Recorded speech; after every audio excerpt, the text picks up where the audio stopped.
السلام عليكم أصدقائي. فيديو كيكمل الفيديو السابق، فيديو اللي فيه الفرجة وفيه مفاجأة اللي غادي تكتشفوها معايا في هذا الفيديو واللي ما تكونش من نصيب. مفاجأة كبيرة بزاف. المهم نخليكم مع الأسماك الدرعي ما شاء الله اللي عدد كبير منها كما كتشوفوا، يعني عدد كبير، العدد الأكبر داك اللي ما كيبانش في الكاميرا، يعني واحد العدد كبير اللي كيتعدى 200 سمكة. هنا غنصيدوا هاد السمكة واحدة، وحتى الوزن ما كانش شي حاجه كبيره، يعني كاين ما بين كيلو 2 كيلو حتى 2 ونص الماكسيموم اللي بانوا ليا. وهاد الغطسه كانت في ايباف، يعني في سفينه غارقه. هاد السفينه اللي مليئه بالمفاجآت، والمفاجاه اللي غنقول لكم في الاخر يعني حتى هي غتكون في هاد السفينه الغارقه. اوه خاي فيصل، وبنقول لك 10، بنقول لك 50، بنقول لك 100، بنقول لك 200 دري. ما شاء الله على الرومان والصويره. والدري شي 200 ولا 300 ولا ما عرفت شحال. وبقيت كنت تمنظر شويه نقول واش غنديروا نجيب معايا شي بياسه نزيد على داك الدنفل، بياسه غليظه. قلت لي ما تهبطش، دابا اتفق لك بلا قلت لي مابقاش غنهبط. ضحك.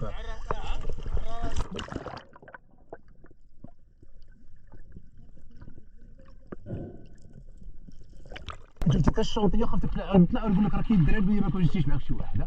شتي؟ مزيان. كاين الصغار كاين الكبار، ما مكرهش نتجيكيو عليه. ترى مريش فوق.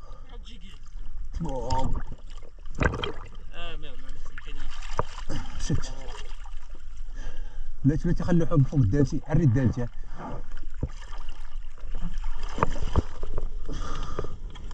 الله الله الله الله.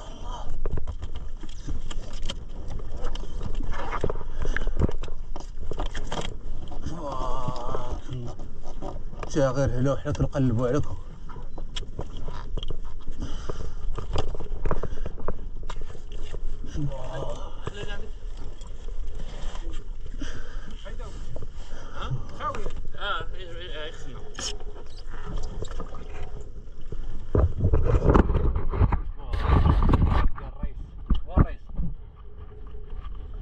تبارك الله. ترى خير، ترى شنو نقول لك، هذا المنظر ما كتكحل. البنتيات تحبي تطلع ليا شو الدرعي كثير.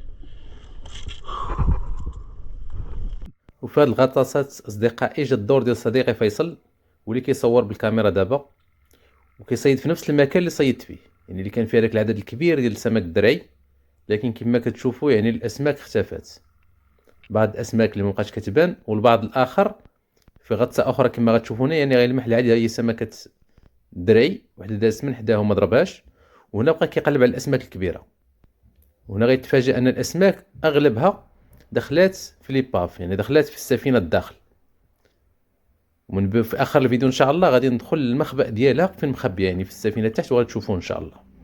هنا كما كتشوفوا يعني كان اسماك اخرى، كانت اسماك المعزه صغيره، كان اسماك الشرغو، والاسماك ديال الدرعي يعني كما شفتوا يعني كاينه في القاع. وما بين العلو فين داير هو تقنيه الترصد وما بين القاع راه كيوصل العمق حتى ل 10 الامتار. هنا كما كتشوفوا اصدقائي غطسه اخرى ونفس المكان نفس المصيد، وكما كتشوفوا الاسماك يعني في القاع فين داير السهم، يعني كاين العديد من الاسماك كما كتشوفوا ولكن صغيره. هو ما قنعتوش باش يصيدها، يعني كان ديما كيتمنى شي وحده كبيره، لكن اللحظه يعني ما غاديش تكتب ليه شي سمكه درعي.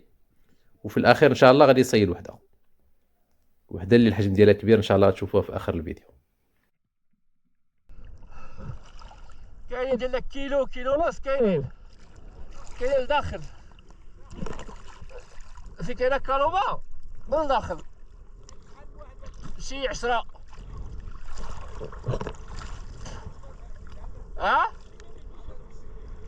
كيفاش؟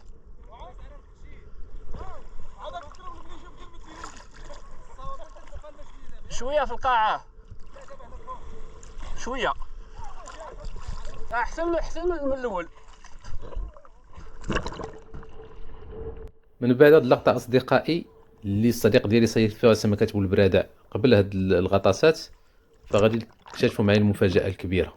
اخي فيصل، اش داك الشيء تما؟ بوري انا عارف ما كتجبدش البوري.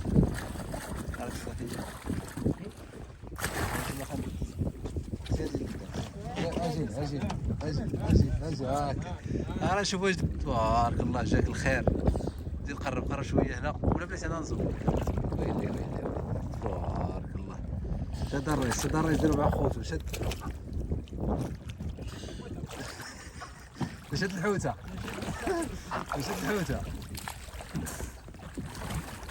نهار عليك.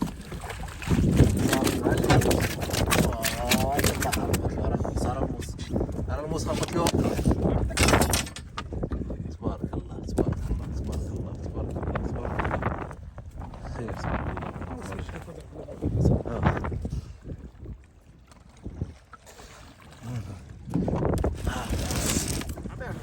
عطيه خدمة القتالة ياك. الله يرحمك.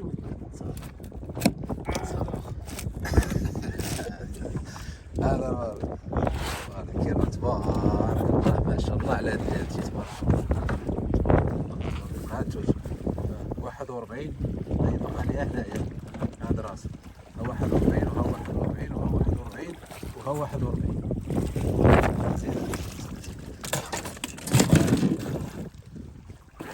الله جيب السلاح النووي نتايا باش تقتل الحوت. باش نضربوا البرادة. نضربوا البرادة. هاي ليلة باش نضربوا زوينة. زوينة. تبارك الله.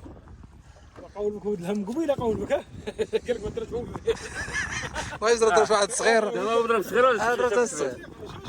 ولكن ورا صيفطو تبارك الله بالله. تبارك الله. ودابا اصدقائي غتجي غطسه مشتركه لي انا والصديق ديالي فيصل اللي يكون كيستعمل تقنيه الترصد، وغنجي وغندير حداه تقنيه الترصد، يعني جوج في مكان واحد. وهاد التقنيه كنديروها مع اسماك الكوربين. هنا كما غتشوفوا اسماك الدرعي كاينه كثيره تحت، كاين اسماك بالبرادع. هنا غادي يسدد على واحد السمكات درعي لكن ما غاديش تكتب، ما تكونش من النصيب. ومن بعد منه اصدقائي غنبقى نكمل نفس التقنيه ديال الترصد اللي استعملتها بزاف في هاد لي زيباف، وغادي تكتب هاد السمكات بالبرادع اللي كما قلت لكم يعني الاسماك في القاع البحر كتبان صغيره بالمقارنه فاش غادي تطلع، وغتشوفوا الوزن ديالها والكبر ديالها قداش غيكون تبارك الله. ومن بعد منها غادي نهضر لكم على المفاجاه اللي وقعت ليا هذا النهار، والسبب اللي يخلي الرئيس ما غاديش يهضر معايا ويقطع كلامي، وهادشي غتشوفوه في اخر الفيديو. يعني غنديروا هذا الخطا كبير اللي نتمنى ما نعاودوش، لان خطا كبير وكان السبب من اجل الجمهور، ولكن في الاخير كيبقى يعني التيسير ديال الله. واخا الغلط كان ديالي ما عندي ما ندير. تا دير الريس شيه طبق. راه زمان الدريه صغير هكا البدايه. لعبوا البرادة يا اخي والبرادة. عري سطر ديروا مع خوتو ديروا. عري سكر الله. تبارك الله.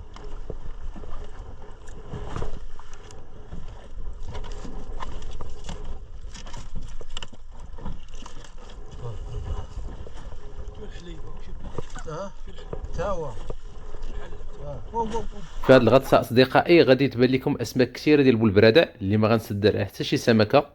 والسبب اصدقائي هو الغلط اللي قلت لكم درت. الغلط اللي درت اصدقائي هو من المفاجات الزوينه في هذا ليباف انني لقيت اسماك الكوربين. كانت واحد سمكه الكوربين كبيره اللي كيتعدى الوزن ديالها 30 كيلو، وقمت بالتسديد عليها لكن تخبل لي الخيط على الحديد، وما كنتش كنصور بالكاميرا لان كانت ديشارجات ليا. الوقت اللي طلعت باش نعاود نهبط ليها نطلعها لقيتها يعني متكيه فوق الحديد، يعني ما كتحركش.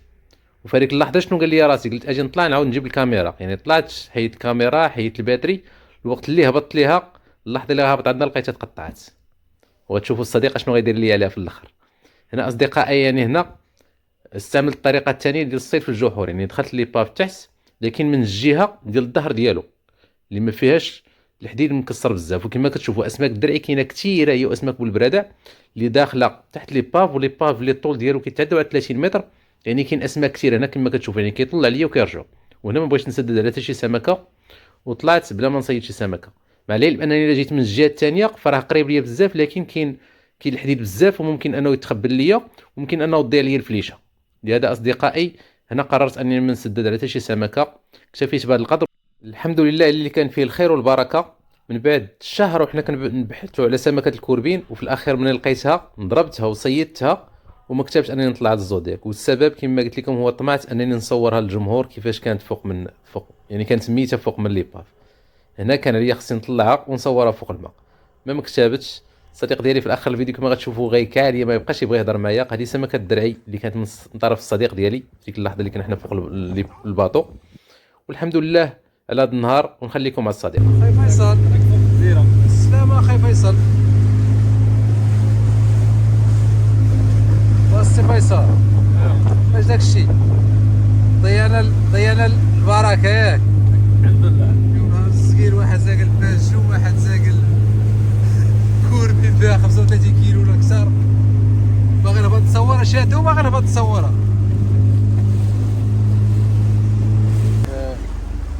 بارك علي من تصور طيبتي. طيبتو الرئيس والرئيس صافي ما الرئيس قاعد قلنا الكوربين. السبب اللي خلى الرئيس ياسين كاع هاد الكعيه كامله هو انه كان كيقول لي طلعها الفوق عاد صورها، وانا بغيت نصورها تحت وضاع.